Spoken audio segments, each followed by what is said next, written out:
Bonjour à tous. Alors, bonjour à tous. Les uns et les autres nous rejoindront. Je me présente. Donc, ce webinaire est sur cancer, arrêt de travail et reprise du travail, hein. Donc, nous sommes au mois d'octobre, octobre rose, donc lutte contre le cancer du sein. Moi, je suis le médecin coordinateur d'Horizon Santé Travail. Et le cancer et le travail est un sujet de santé publique de plus en plus important, puisque nous avons quand même beaucoup de personnes qui ont des cancers, et avec l'augmentation de l'espérance de vie, ben, il y a une augmentation des cancers, hein. Et les progrès de la médecine qui font que les cancers peuvent se guérissent ou se stabilisent avec des traitements font qu'on a plus de personnes ayant eu un cancer ou ayant un cancer et reprenant le travail. Ce qu'il faut savoir, c'est qu'évidemment, le cancer, ce n'est pas une angine, hein, comme je le dis à mes salariés. Et la reprise du travail pour beaucoup de gens qui ont un cancer est très importante, mais elle doit être accompagnée parce que le cancer est un handicap invisible. C'est-à-dire qu'en gros, peu de gens au travail savent que ce qu'ont pu subir ou souffrir les gens qui ont des traitements contre le cancer. Et il est important de se faire aider en individuel pour pouvoir bien reprendre son travail.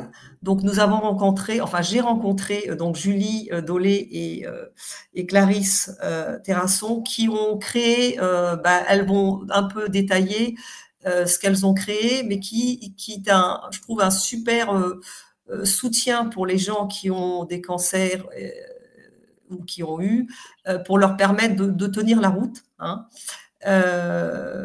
dans ce parcours qui n'est pas toujours simple, qui peut être long, qui peut être chronique. Et ce qu'il faut savoir, c'est que les soins parfois des cancers sont lourds, souvent lourds, et ces soins, une fois qu'ils ont été faits et que le malade est stabilisé, ben, l'hôpital a fait son travail et la personne peut se retrouver un peu seule, hein.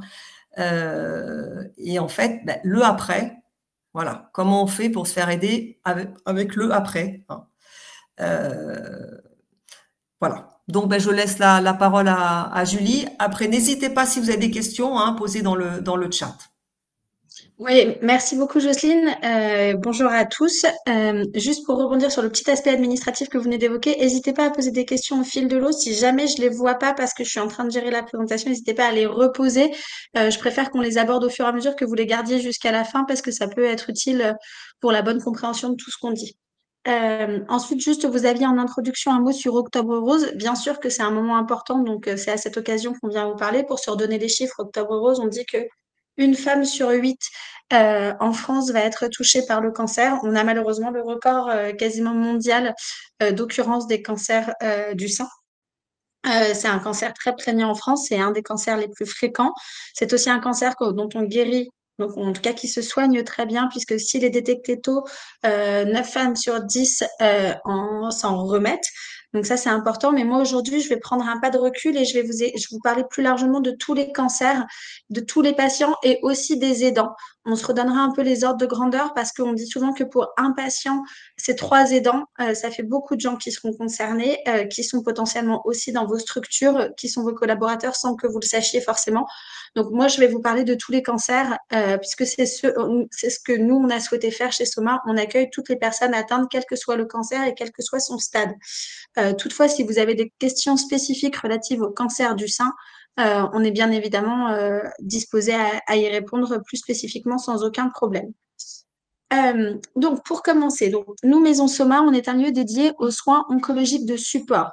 Les soins oncologiques de support, qu'est-ce que c'est? Alors, là, la définition que je vous donne, c'est juste pour rentrer un petit peu dans le sujet. Ce sont les soins qui font donc partie intégrante du parcours de soins. C'est-à-dire que c'est pas quelque chose d'optionnel aujourd'hui. C'est l'ensemble des soins et des soutiens qu'on peut apporter aux personnes malades pendant et après la maladie. Et c'est ce qui permet de réduire les effets secondaires des traitements et d'améliorer la qualité de vie, mais aussi l'état de santé au global des personnes. concrètement, de quoi est-ce qu'on se parle pour être très précis et que tout le monde ait le même niveau d'information quand on rentre dans la discussion. Les soins de support, ce sont des soins strictement complémentaires au protocole médical. Et ça, c'est super important, c'est-à-dire que c'est pas du tout toute la partie traitement médicamenteux, chirurgical, hospitalier, c'est tout ce qu'on va faire en complément pour, je vais dire, encore augmenter et accompagner l'effet du protocole médical. Concrètement, de quel type de soins on se parle? Je vous en cite quelques-uns là, mais la liste peut être plus longue. Là, je me suis concentrée sur ceux qu'on appelle les soins de support socle et j'y reviendrai. C'est la diététique, la kiné, l'ostéopathie, l'acupuncture, la psychologie, l'hypnose, la sophrologie, la socio-esthétique. Donc, socio-esthétique, je ne sais pas si tout le monde est à l'aise avec le terme, c'est tout ce qui est soin de la peau et contribution à l'estime de soi à travers des massages, soins des ongles, soins du cuir chevelu, qui sont très malmenés, notamment pendant les phases de chimiothérapie. L'activité physique adaptée, donc c'est le sport adapté, et tout ce qu'on peut faire pour aider au retour à l'emploi. Donc ce sont toutes ces pratiques paramédicales et de bien-être qui permettent d'agir sur les séquelles physiques et psychologiques qui sont liées au traitement ou à la maladie. Ces séquelles physiques et psychologiques, on va revenir dessus plus en détail, elles sont très nombreuses et elles durent très longtemps dans le temps. Ces soins de support, ils ont donc vocation à être dispensés pendant la phase active des traitements, mais aussi dans la durée de cette phase dite après cancer. Donc, je rebondis sur ce que Jocelyne disait. La phase qui va vous intéresser plus probablement en tant que représentant d'entreprise, c'est la phase de l'après-cancer où les gens vont reprendre une vie active. Toutefois, on ne peut pas ignorer aussi la phase active des traitements parce qu'on constate, nous, chez Maison Soma, qu'on a un certain nombre de patients qui font le choix de garder une activité professionnelle pendant leur traitement volontairement parce que c'est aussi, alors, parce qu'ils en ont la capacité physique à temps plein ou à temps réduit, mais aussi parce qu'ils ont le souhait enfin, de garder un pied dans la vie active. Donc, cancer ne rime pas forcément avec du travail complet dès le début. On a des patients qui le font un peu au début, le temps de l'opération, qui ensuite reprennent sur un mi-temps, qui travaillent une semaine sur deux. Donc, il y a plein de manières d'aménager, mais l'enjeu des soins de support est d'accompagner un collaborateur qui fait face à un cancer, c'est de l'après beaucoup. On va beaucoup en parler aujourd'hui, mais c'est aussi pour un certain nombre de personnes du pendant. Et c'est d'autant plus important qu'aujourd'hui, quand on voit les chiffres, on a de plus en plus de personnes très jeunes qui sont touchées par les cancers. C'est ce qu'on voit, donc on détecte beaucoup plus. C'est aussi pour ça qu'il y a une augmentation du nombre de cancers, mais on a aussi malheureusement des cancers qui apparaissent de plus en plus jeunes. Nous, sur notre échelle, qui n'est pas représentative nationale, mais on a quasiment un tiers de notre patientèle qui sont des gens de moins de 40 ans. Ce sont des gens qui régulièrement, enfin qui pour la plupart ont gardé une vie active partielle ou totale, même pendant la phase active des traitements, de la chimiothérapie, de la radiothérapie. Donc vous, votre rôle en tant que point de contact RH administratif de vos collaborateurs, c'est aussi de les accompagner sur le pendant. Et je reviendrai bien sûr sur l'après ensuite parce que c'est vraiment le très gros morceau du sujet. Donc voilà, là déjà, je pense qu'on a tous un peu une vision commune, concrète de ce que sont les soins de support. Je précise juste que les soins de support, ils peuvent être beaucoup plus larges que ça. On peut inclure beaucoup d'autres disciplines dedans.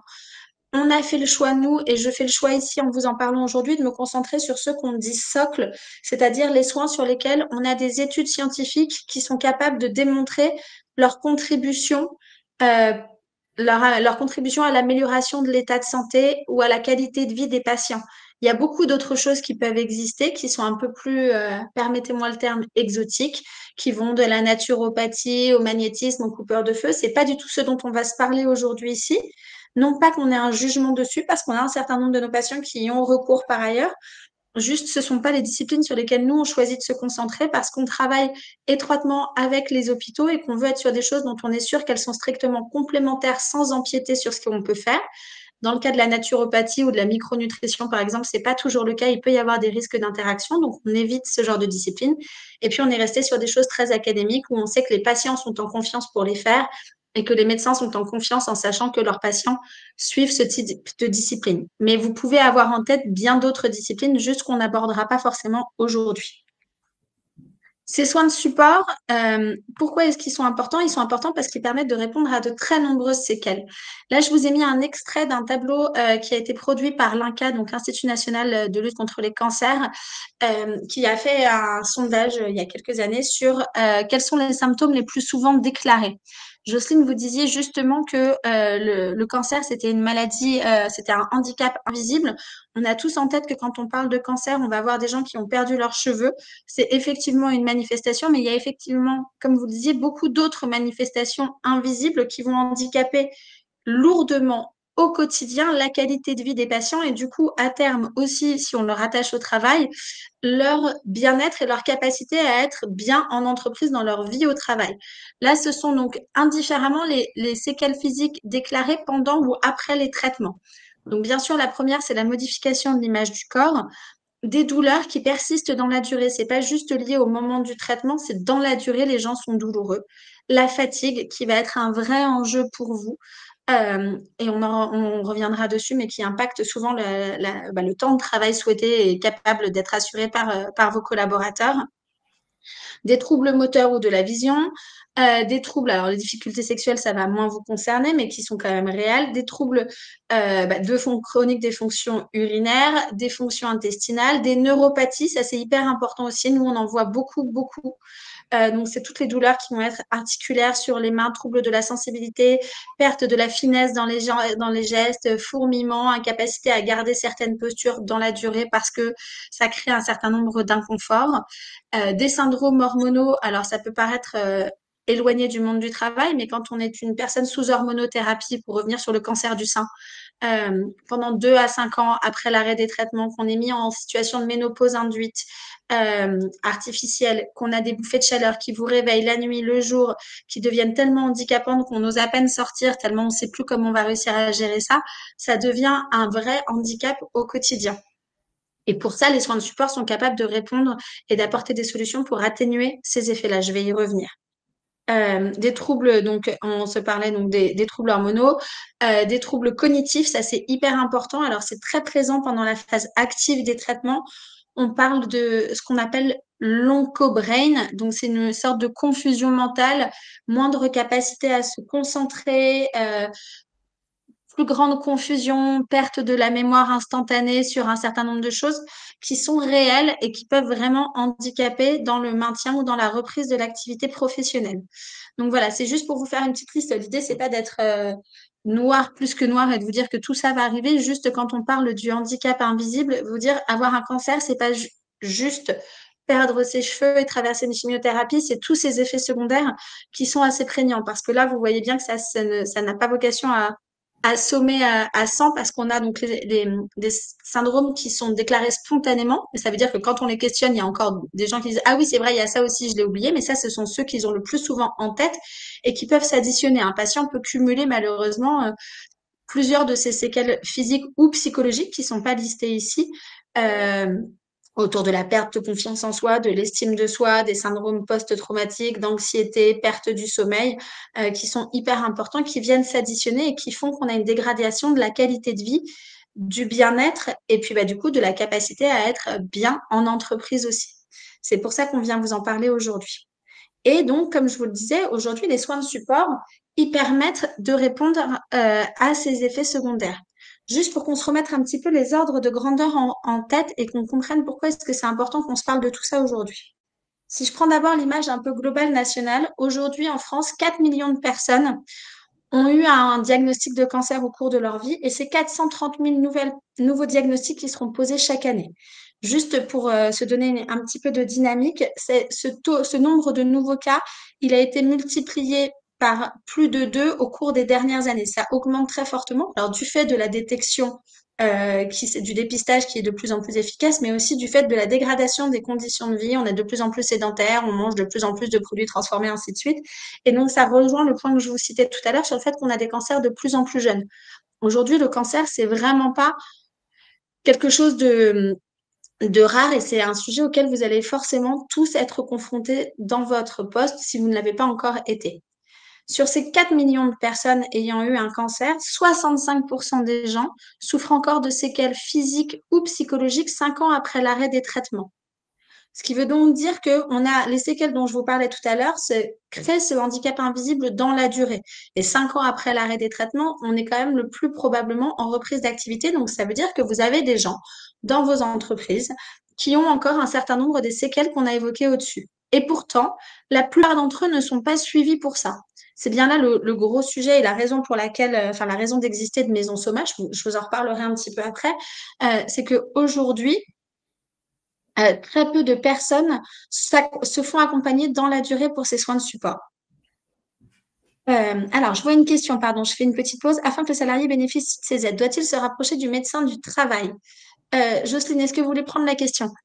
Ben, ça dépend. S'il est en arrêt maladie, qu'on le voit en pré-reprise, nous, évidemment, on peut l'orienter vers ces maisons Soma, le conseiller à y aller. S'il a repris le travail, aussi. Après, voilà, c'est du conseil. On ne peut pas obliger le salarié à y aller. Mais je pense que, vu les chiffres que donne Julie, c'est très important de se faire aider parce qu'on a l'impression qu'une fois guéri du cancer, tout peut aller mieux, mais des séquelles peuvent être encore là et tout seul, c'est toujours plus compliqué que d'être aidé. Donc, Et- euh, ouais. donc nous, alors Et après, ces aides-là, vous en rentrerez dans les détails, Julie, après pour savoir comment vous fonctionnez, je suppose. tout à fait, tout à fait. Voilà, Mais voilà. vous avez un vrai rôle important et votre point est pertinent, madame, parce que aujourd'hui, on rencontre beaucoup de patients, nous, qui connaissent très peu les soins de support. Ils sont proposés à l'hôpital pendant la phase de traitement, mais pas du tout en quantité suffisante vu le nombre de patients. Et donc, il y a beaucoup de gens qui ne savent pas ce qui peut leur être proposé et ce qui peut être bénéfique pour eux. Donc, avoir des relais en ville en complément de leur équipe médicale, des oncologues, ainsi de suite, pour leur faire connaître les soins de support, c'est hyper important. Aujourd'hui, la réalité, on est allé le voir, hein, on a passé du temps à Curie, à Roussy ou à Pompidou, c'est partout pareil. Une consultation d'un oncologue avec son patient, c'est entre 12 et 15 minutes maximum. Pourquoi? Parce qu'il y a tellement de patients que de toute façon, un médecin, il est obligé d'en voir un grand nombre par jour. En 12 ou 15 minutes, il est censé et il doit faire le point, l'examen clinique, faire le point sur les derniers résultats des biologies, des examens qui ont été passés, revenir sur les prochaines étapes. Il lui reste potentiellement 2 ou 3 minutes maximum à la fin pour demander à la personne au global comment elle va. Ça veut dire quoi? Ça veut dire que le médecin, il est en pointe pour traiter la tumeur et la tuer. Et c'est ce que vous disiez, Jocelyne, en introduction. On le fait extrêmement bien en France parce que les perspectives de survie du cancer ont augmenté positivement dans quasiment tous les cancers au cours des dernières années. On a une médecine de pointe pour traiter la tumeur. En revanche, ça laisse aucun temps quasiment pour prendre soin de la personne dans sa globalité. Et c'est ce qui nous amène à ce constat de 65% de personnes qui ont des séquelles et 3 quarts de ces personnes-là qui ne sont pas suivies pour ça. Donc, il y a un vrai rôle de sensibilisation aux soins de support, pardon, que les médecins ne peuvent pas jouer et que tous les acteurs de proximité en ville, que ce soit le médecin généraliste, le médecin du travail en entreprise, ainsi de suite, peuvent jouer et parfois même les RH si vous avez des bonnes relations avec vos collaborateurs pour les sensibiliser au fait que ça existe. Et on va y revenir. Si je prends un zoom plus précis, donc là je vous ai donné l'image nationale, si maintenant on revient sur les enjeux vraiment de la population active. Je vous disais 430 000 nouveaux cas par an. Sur ces 430 000 nouveaux cas, il y en a 160 000, donc 37% qui concernent des personnes en âge de travailler. Ça, c'est la volumétrie des gens que vous pourriez avoir en entreprise concernés par un diagnostic de cancer, un nouveau diagnostic de cancer tous les ans. Ça, je rajoute, je suis désolée, je vous apporte pas des bonnes nouvelles avec ça, mais les 30% d'entre nous qui seront dans un rôle d'aidant au cours de notre vie. On dit toujours, c'est ce que je vous disais, que pour un patient, il y a entre 1 et 3 aidants. Aujourd'hui, dans vos entreprises, moi, je l'ai été, c'est la raison pour laquelle j'ai créé Maison Soma à titre personnel. J'ai été aidante pendant de nombreuses années. Je ne m'en suis pas ouvert mes équipes RH, sauf à la toute fin, au moment où c'était plus gérable en continu. Très honnêtement, avec le recul, si j'avais été aidée, alors j'avais pas de séquelles physiques forcément, quoique j'aurais pu avoir des vrais sujets, des douleurs ostéopathiques, ainsi de suite, mais en termes de stress, de tension, si j'avais eu un soutien émotionnel ou psychologique, je pense que j'aurais tenu mieux dans la durée dans mon rôle d'aidant, mais probablement aussi dans ma capacité à être concentrée et efficace dans mon travail, dans mon poste, par ailleurs. Donc, l'accompagnement des patients, bien sûr, l'accompagnement des aidants aussi, et aujourd'hui, ce sont des populations substantielles.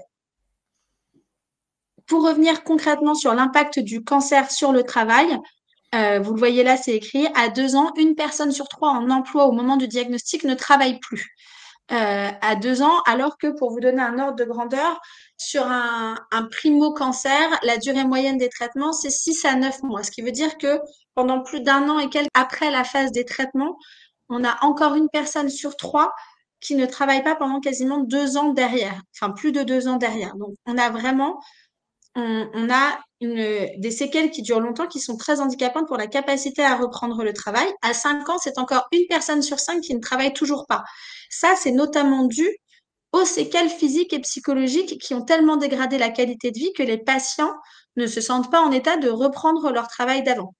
C'est aussi dû, bien sûr, au fait qu'on a de nouvelles aspirations et que le cancer est souvent vécu comme l'occasion de remettre un petit peu les compteurs à zéro et que parfois certaines personnes ne souhaitent pas revenir dans leur précédent emploi. Et ça, on peut en reparler, mais en tout cas, il y a un vrai sujet sur l'accompagnement à la reprise au travail des gens qui ont traversé un cancer. Les chiffres vous le disent là, une personne sur 5 qui travaille pas au bout de 5 ans après son cancer, une personne sur 3 au bout de 2 ans.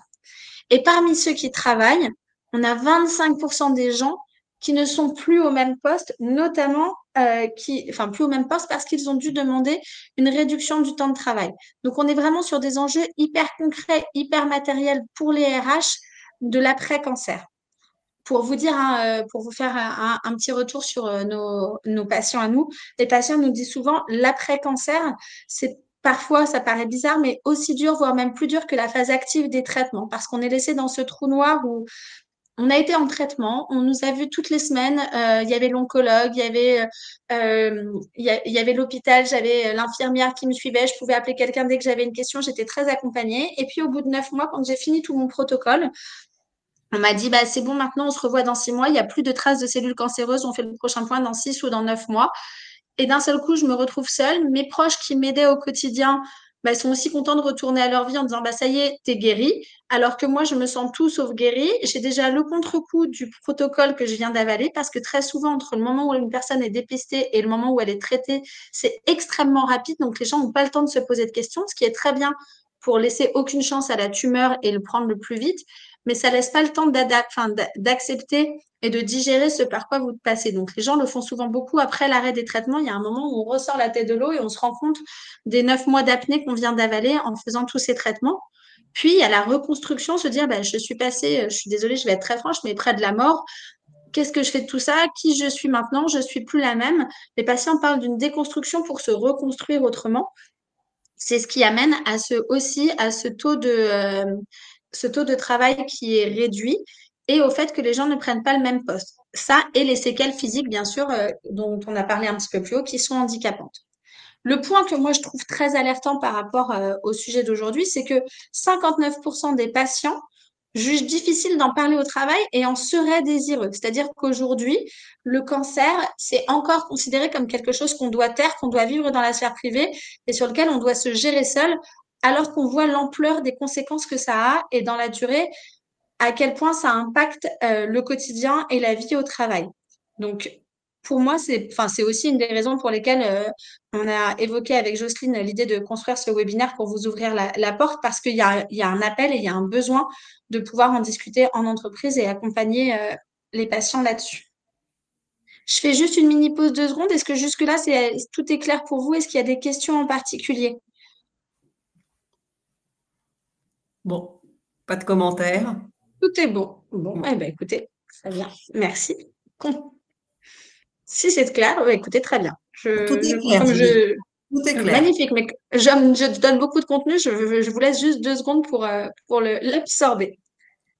Du coup, je viens vous expliquer un petit peu plus concrètement ce que nous on fait et ce que les soins de support font. Alors là, je le fais vraiment à l'échelle de donc, Maison Soma qu'on vient de créer.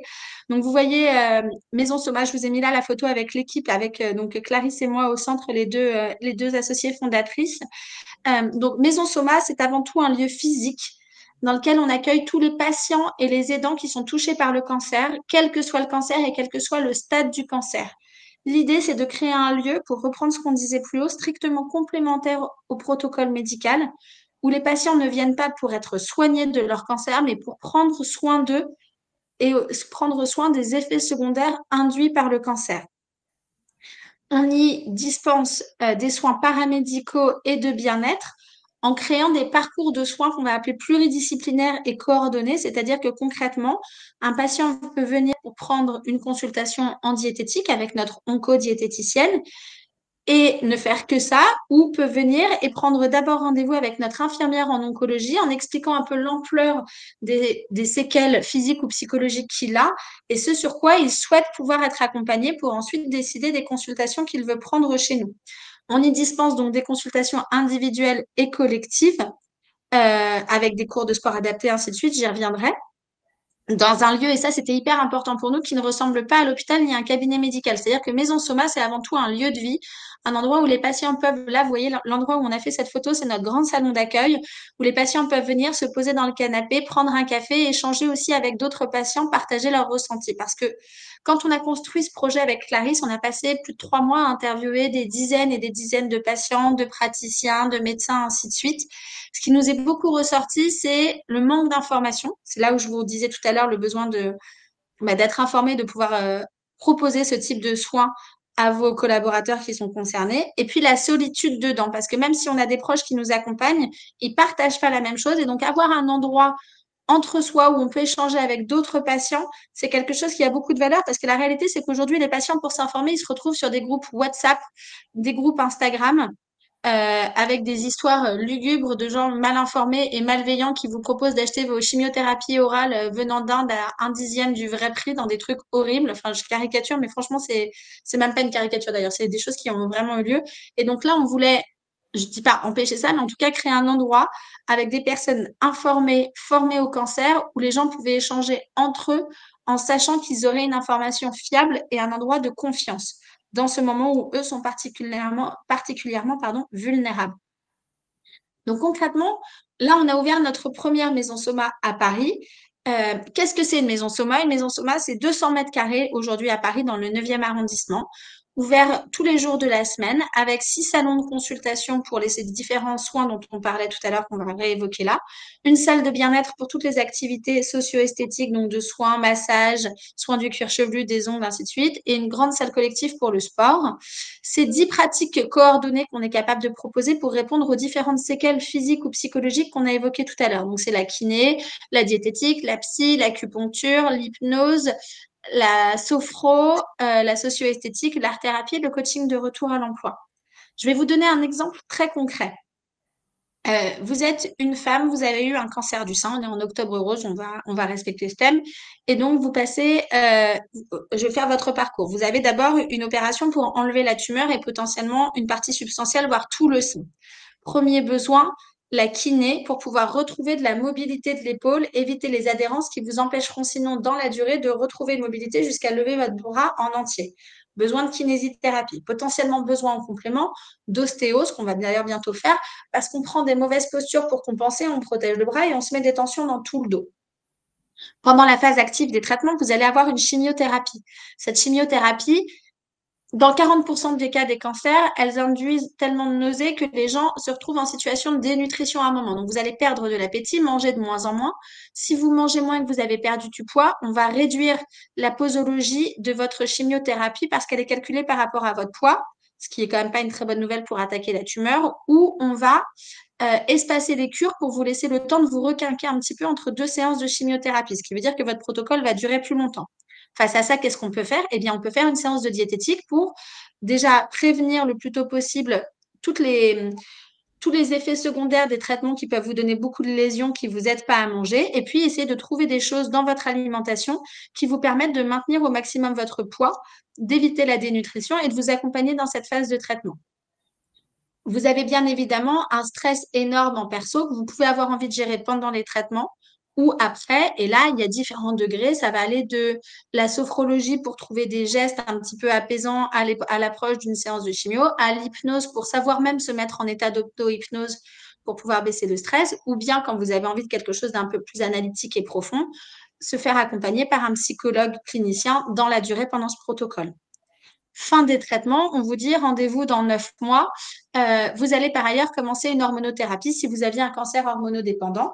Et là, qu'est-ce qui se passe? Eh bien, on change de côté, c'est-à-dire que là où vous aviez potentiellement perdu du poids pendant les traitements, vous allez probablement en prendre et en prendre beaucoup parce que l'hormonothérapie peut induire ça. La prise de poids, c'est un plus gros facteur de risque de récidive avec l'état global de santé. Donc, rebelote, probablement besoin d'aller voir une diététicienne pour pouvoir vous accompagner à trouver une alimentation équilibrée. Besoin de vous remettre en mouvement pour maintenir votre poids et donc toujours limiter le risque de récidive. À ce moment-là, l'activité physique, mais adaptée à vos capacités et toujours à cette mobilité réduite, va être pertinente. Vous allez avoir une question avec l'hormonothérapie, potentiellement des douleurs, on voyait tout à l'heure dans la liste des séquelles physiques, neuropathiques, beaucoup de fourmillements, des bouffées de chaleur. Pour ça, l'acupuncture, c'est, je ne vais pas dire miraculeux, mais en tout cas, c'est extrêmement efficace. Et puis, à un moment, on va se poser la question de quand est-ce que vous allez pouvoir revenir en entreprise. Et là, vous allez avoir besoin un petit peu de réfléchir à comment je raconte mon parcours, qu'est-ce que j'ai vécu de ces derniers mois, comment je me sens prêt à le partager à mes RH, est-ce que ça a changé mes aspirations, qui est-ce que je suis devenue face à ça. Et donc là, nous, on va pouvoir vous accompagner en vous proposant ce coaching de retour à l'emploi. Donc voilà, juste sur un cas très concret d'une femme qui a eu un cancer du sein, voilà un peu tout ce que les soins de support peuvent apporter à différents moments du parcours pour accompagner les gens à améliorer leur qualité de vie et à réduire les risques de récidive.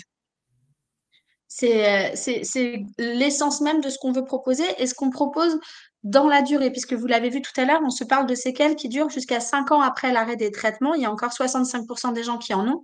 Nous, on est là pour pouvoir accompagner les gens longtemps après. C'est-à-dire que si vous avez des collaborateurs qui ont eu un cancer il y a 3 ans, Maison Soma, c'est encore tout à fait approprié et adapté pour eux parce qu'il y a des séquelles qui peuvent encore complètement se traiter à ce moment-là et que c'est pas une fatalité de vivre avec les séquelles qu'on a d'un cancer et de se dire j'ai survécu, mais du coup ma qualité de vie en est forcément dégradée. Il y a potentiellement des solutions. Donc, pardon, ce que je vous dis, je vous faisais un petit retour ici sur ce qu'on a expérimenté avec nos patients depuis nos premiers mois, parce on a ouvert tout récemment, on a ouvert en mai. Aujourd'hui, ce qu'on constate, c'est que les symptômes qu'on a évoqués qui sont dans le tableau, on les voit sur le terrain tous les jours. Les patients qui viennent chez nous, quand ils viennent, ils ne prennent pas une seule consultation pour la plupart des cas. Ils en prennent une deuxième, une troisième, jusqu'à 4 consultations en moyenne par personne. Et ils commencent à se créer ce parcours pluridisciplinaire que je vous évoquais parce qu'il y a un effet vraiment, je vais dire presque exponentiel à démultiplier pour pouvoir adresser au fur et à mesure de ses besoins et de son état les séquelles physiques et psychologiques pour pouvoir vraiment améliorer sa qualité de vie et du coup s'accompagner dans sa reprise au travail. Voilà, ça c'était pour vous faire un petit retour sur nous. Et maintenant, ce que je vous propose, c'est qu'on prenne un petit moment pour pouvoir évoquer, et là je voudrais que ce soit plus de manière interactive, si je peux me permettre, les manières qu'on pourrait envisager pour pouvoir vous accompagner et vous aider. Ce que moi je me dis, si je prends un pas de recul, et là je serais curieuse d'avoir votre avis, c'est que les enjeux pour des RH face au cancer, c'est de pouvoir sensibiliser vos équipes pour que ce soit vos RH de proximité, vos managers, vos encadrants qui peuvent avoir dans leurs équipes des personnes concernées, et puis vos collaborateurs très globalement qui peuvent être patients, anciens patients ou même aidants et qui ne s'en sont pas ouverts auprès de vous. Donc, être capable d'avoir une communication sur les enjeux du cancer et comment est-ce que l'entreprise l'aborde et l'accompagne. Donc, le premier niveau pour moi d'enjeu, c'est la sensibilisation des équipes. Le deuxième niveau, c'est d'initier et de faire découvrir ces soins de support. Ce que je vous disais tout à l'heure, c'est que pour moi, l'entreprise, la médecine du travail sont des formidables relais en ville pour faire connaître ces soins quand l'hôpital n'a pas pu jouer ce rôle-là. Et le troisième niveau, c'est dans un accompagnement encore plus poussé, proposer un accompagnement dans l'après-cancer qui soit sponsorisé par l'entreprise. Ce qui me permet de faire le lien avec la question que vous posez en bas. Tout n'est pas pris en charge par la sécurité sociale. Aujourd'hui, la sécurité sociale prend en charge une partie de la kinésithérapie et une partie de l'acupuncture quand elle est dispensée par un médecin.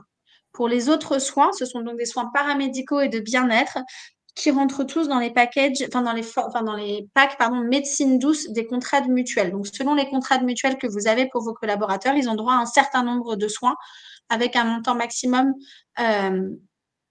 qui sera remboursé par les mutuelles aujourd'hui. Ça n'empêche pas que nous, on travaille énormément à diversifier les sources de payeurs, à travailler avec des mutuelles pour que ce soit mieux pris en charge. Mais aujourd'hui, la réalité, c'est que non, tout n'est pas pris en charge par la sécurité sociale. Ce qu'on voit, c'est qu'on a des entreprises, des très grosses notamment, qui s'impliquent et qui proposent un certain nombre de soins en accès à leurs collaborateurs qui ont été concernés. Comme on a des entreprises qui accompagnent le retour à la maternité avec du coaching de retour post-congé maternité, on a aujourd'hui des entreprises qui se mobilisent pour accompagner une reprise de poste avec la subvention de comment de coach de ces sessions de coaching de retour au travail et ainsi de suite de manière individuelle, mais on peut aussi tout à fait envisager, et c'est là où moi j'évoquais la manière dont Maison Soma peut vous aider, des actions en entreprise collective pour pouvoir initier et sensibiliser vos collaborateurs aux soins de support. Concrètement, comment est-ce qu'on peut nous vous aider? Et là, c'est là où j'aimerais bien avoir. Enfin, d'abord, peut-être avant que moi je vous parle de comment je peux vous aider, je serais preneuse de voir si vous voyez d'autres enjeux sur la manière du coup, de prendre en charge cet enjeu-là dans vos équipes. N'hésitez pas Est-ce que j'ai à raté des choses? soit par chat, soit par voie orale, non? Non, le micro marche pas pour vous? Alors, il y a quelqu'un qui écrit. Que par chat. Ah, que par chat. Bon. Vous acceptez les Ah, chèques CESU. tout à fait. Voilà. On Mais fait, là, pardon, ce que j'ai pas dit, on est un lieu physique, mais par essence, vu la nature des populations dont on parle, on est aussi capable de proposer un certain nombre de choses en visio chez nous, parce qu'on sait que des gens n'ont pas toujours l'état de santé pour se déplacer, sont immunodéprimés, donc n'ont pas envie de se retrouver dans un endroit collectif. Euh, et donc, on est capable de proposer du physique et du virtuel. Et puis, on est surtout capable aussi de venir en entreprise chez vous, organiser des ateliers de sensibilisation et différentes actions collectives ou individuelles. Et ça, on peut en parler. je ne sais pas là si elle est passée à là. Il y a une dame qui demandait si c'est pris en charge. On a répondu si c'est pris en charge par la Oui, Sécu. on a répondu. Là, vous avez une question qui est peut-être plus pour vous, mais on peut en discuter toutes les deux à deux voix. Jusqu'où un manager peut accompagner un salarié qui revient après un cancer en termes de conseils et autres. Donc bah, là, on laisse la parole aux personnes des entreprises. Alors, nous mettre en relation avec le service handicap, tout à fait, c'est un très bon moyen parce que souvent, ce sont eux qui gèrent ce genre de sujet-là. Donc ça, c'est effectivement quelque chose de très pertinent. Sur la question de comment est-ce qu'on accompagne un salarié qui revient, pour moi, il y a plusieurs niveaux. Le premier niveau, c'est d'abord de savoir que ça existe et enfin, de savoir que ces sujets-là, ces séquelles existent, d'être informé pour pouvoir être dans une écoute renseigner et sensibiliser, d'où l'idée de pouvoir vous organiser, si vous le souhaitez aussi, des webinaires de sensibilisation de vos managers ou de vos RH, parce que ça évite les questions maladroites ou la mauvaise estimation, la sous-estimation de l'ampleur de ces séquelles. Donc, prendre en considération, avoir connaissance de l'ampleur de ce handicap invisible, comme vous le disiez, Jocelyne, que ça peut représenter.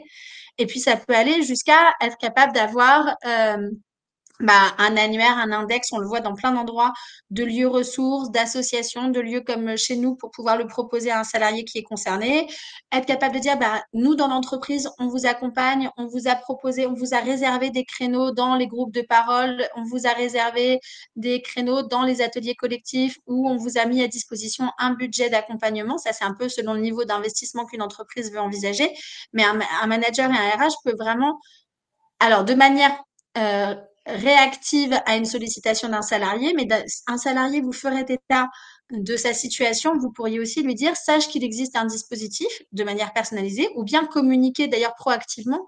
Vous le savez peut-être, le 4 février, c'est la journée mondiale de lutte contre le cancer. Ça peut être une bonne occasion dans vos entreprises de prendre une position officielle qui ouvre la voie à ce que des gens qui sont concernés et qui n'ont pas forcément eu envie de vous le dire proactivement parce qu'ils se disent mon entreprise n'est pas sensible à la cause, qui pourraient venir vous voir. Donc, on pourrait très bien envisager d'échanger pour organiser une communication, d'avoir un webinaire de sensibilisation ou une action ce jour-là dans votre entreprise de sensibilisation de plein de manières différentes pour que les personnes qui sont concernées aujourd'hui ou qui le seront demain aient intégré l'idée que votre entreprise est sensible à la cause et peut-être une oreille qui vous écoutera le moment où qui les écoutera le moment où ils auront besoin et où ils auront ce type de problématique. Alors, il y a Madame Fourcade qui dit que c'est un vaste sujet sur lequel l'entreprise que je représente travaille depuis plusieurs années sous la forme pluridisciplinaire que vous avez présentée. Je pourrais vous en parler de vive voix, donc on vous mettra en contact. Avec ravi, avec Et ravi, avec plaisir. nous intervenons pendant l'arrêt de travail dans le cadre de prévoyance collective. Vous pouvez peut-être parler un peu des prévoyances dans les entreprises qui peuvent peut-être permettre aux salariés d'avoir Alors des... aujourd'hui, ouais, ce qu'on voit, nous, on commence, mais c'est un travail de fourmi d'aller échanger avec les différents organismes de mutuelle et de prévoyance. On est en train d'échanger, enfin de pardon, contractualiser un accompagnement dans le cadre des coachings santé que certaines mutuelles mettent à disposition de leurs salariés de manière virtuelle pour proposer de manière ponctuelle, une fois par mois, quelques accompagnements dédiés cancer. Donc ça, c'est un premier niveau qui se passe par les mutuelles et les prévoyances. Donc vous avez raison, c'est tout à fait un levier. Pour autant, on voit des grandes entreprises qui développent des programmes cancer et travail ou handicap et travail de manière plus large parce que les maladies chroniques, il n'y a pas que le cancer et qui sont capables de proposer des choses sans passer par leur mutuelle pour avoir des accompagnements plus fins et plus personnalisés à leurs propres enjeux. Et donc, bah, c'est aussi l'objet de cette présentation, de vous dire qu'on peut tout à fait, enfin, que si vous le souhaitez, on peut rééchanger, je vous redonne mes coordonnées pour qu'on puisse réfléchir à comment construire un programme qui soit personnalisé et pertinent par rapport à votre population. Si je prends l'entreprise dans laquelle je travaillais avant de créer Maison Soma, je sais que là-bas, j'aurais jamais été entendue sur des sujets, par exemple, d'art-thérapie, d'activité physique adaptée, que c'était pas du tout dans la culture. Par contre, un sujet d'auto-hypnose ou de groupe de parole patient ou aidant, c'est des choses qu'on aurait pu mettre en place et qui auraient probablement parlé. Organiser une journée de sensibilisation pour les RH et pour les managers, ça aurait pu être des choses pertinentes. Donc, on est capable d'avoir un menu déroulant où, selon la culture de votre entreprise et puis un peu vos us et coutumes, la manière dont vos salariés travaillent, plutôt en physique, en distanciel, ainsi de suite, on peut proposer des choses différentes qui vont donc du webinaire de sensibilisation à l'organisation d'un atelier découverte en entreprise ou à la mise à disposition de vos salariés sponsorisés par l'entreprise, de coaching de préparation du retour à l'emploi ou à la création de parcours d'accompagnement comme on l'évoquait. Voilà, moi j'ai un peu fait le tour. Je pourrais vous en parler pendant des heures, mais j'ai estimé qu'il y avait déjà beaucoup d'informations dans ces 10 diaporamas, donc j'ai pas été plus loin. Est-ce qu'il y a des aspects ou des questions qu'on n'a pas évoquées là ou d'autres données que vous voulez encore absorber en plus? Parce que je vous dis, on peut rester jusqu'à demain soir sans aucun problème, hein, si vous le souhaitez.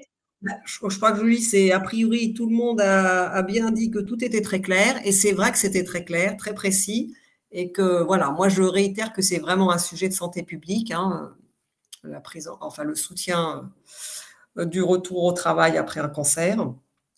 Donc voilà, donc c'est important en fonction des entreprises, évidemment, hein, les toutes petites entreprises, c'est peut-être plus difficile pour elles que les moyennes ou grosses, je ne sais pas, Bien sûr.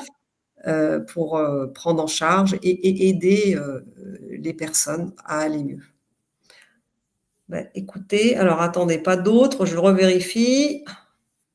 Bien sûr, je Pouvons-nous voulais avoir revenir. vos coordonnées? Voilà. Alors, Alors, quels mes sont coordonnées, je vous les mets dans le chat, comme ça vous pouvez ouais. tous les Après, il y a une autre reprendre. question, c'est quels sont les délais pour une intervention d'entreprise sur une thématique par Maison Soma? Honnêtement, c'est le temps de l'organiser ensemble et puis ça dépend de la thématique. Il y a certains de nos praticiens qui sont moins disponibles que d'autres, mais on est capable de réagir en l'espace de quelques semaines à peine, hein. C'est vraiment très rapide. Donc, je vous ai mis mon adresse email si vous souhaitez me recontacter pour qu'on puisse échanger de manière plus personnalisée ensemble. Mais là, je vous parlais du 4 février parce que souvent, les projets alors, tout à fait, on peut se déplacer et surtout, on peut aussi faire de la visio. Donc, c'est pas un frein. Sinon, on n'aurait pas envisagé notre première maison est physiquement à Paris. Notre ambition, je l'ai pas évoqué là, c'est d'en ouvrir une quinzaine à travers la France d'ici 2030. On a commencé à Paris parce qu'on est toutes les deux basées à Paris et que, pour tout vous dire en transparence, on est un peu contrôle fric. Donc, on voulait vraiment avoir la main sur la manière dont ça se passait sur la première et être sûr que c'était exécuté comme on le souhaitait. C'est avant tout un lieu physique, mais on fait déjà beaucoup de choses en distanciel, en virtuel pour nos patients parce que, je vous le disais, certains n'ont pas un état de santé qui leur permet d'eux. Donc, il y a plein de choses qu'on peut envisager en distanciel, en province. Donc, ne vous freinez pas à nous contacter pour cette raison-là. Et donc, sur les interventions, je vous disais, si vous n'avez pas envie, parce que je peux comprendre aussi qu'une communication sur le cancer, vous trouviez ça dur vis-à-vis de vos collaborateurs.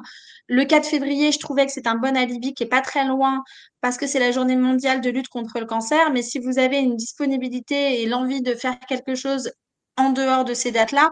On a passé l'échéance d'Octobre Rose, là étant le 23 octobre. Je ne vais pas vous dire que dans les 8 prochains jours, on va avoir organisé une action chez vous. Donc pour là, c'est perdu. Par contre, on pourrait imaginer Movember, c'est le mois des cancers masculins, de la santé mentale chez les hommes. Et nous, on a un vrai sujet. Euh, Excusez-moi pour les hommes qui sont dans l'audience, mais pour se dire les choses franchement, les hommes ont l'impression que les soins de support, c'est du confort jusqu'à ce qu'ils y viennent et ont plus de mal à s'ouvrir aux besoins de se faire accompagner, alors que quand ils y sont, ce sont les plus fervents utilisateurs des soins qu'on est capable de proposer. Mais du coup, une action en novembre sur la santé mentale masculine, comment accompagner en tant qu'aidant ou en tant que patient, pourrait s'envisager. On peut envisager des choses pour février. Enfin, vraiment, on est encore très réactif. On n'est pas assez gros pour vous dire qu'il y a 6 mois de délai avant d'intervenir. Voilà. Ben, Génial. écoutez, on peut conclure. S'il y a plus de... Bah, écoutez, Julie, merci beaucoup hein, pour ce... Ah, est-ce qu'il Le sera en webinaire replay? va être en ligne. Oui, oui, il Voilà. sera en replay. On a enregistré et En donc Aurélien replay. a bien prévu de le remettre en ligne sur YouTube. Voilà. Donc, merci beaucoup, Julie. Et donc, pour ma part, Merci à vous pour votre participation active. et en tant que médecin coordinateur, je suis très contente que nous puissions travailler ensemble. Nous Euh, aussi, voilà, parce que le nombre de salariés que je vois ayant un cancer est non négligeable. Voilà. c'est clair. Donc, merci à tous et puis à bientôt. Hein, et puis voilà, vous avez les coordonnées de Julie et puis Horizon Santé Travail, vous nous connaissez hein, sur Internet. Voilà, vous avez toutes les informations que vous souhaitez. À bientôt et puis bon déjeuner. Hein. Au revoir. Bonne journée à tous. Au revoir.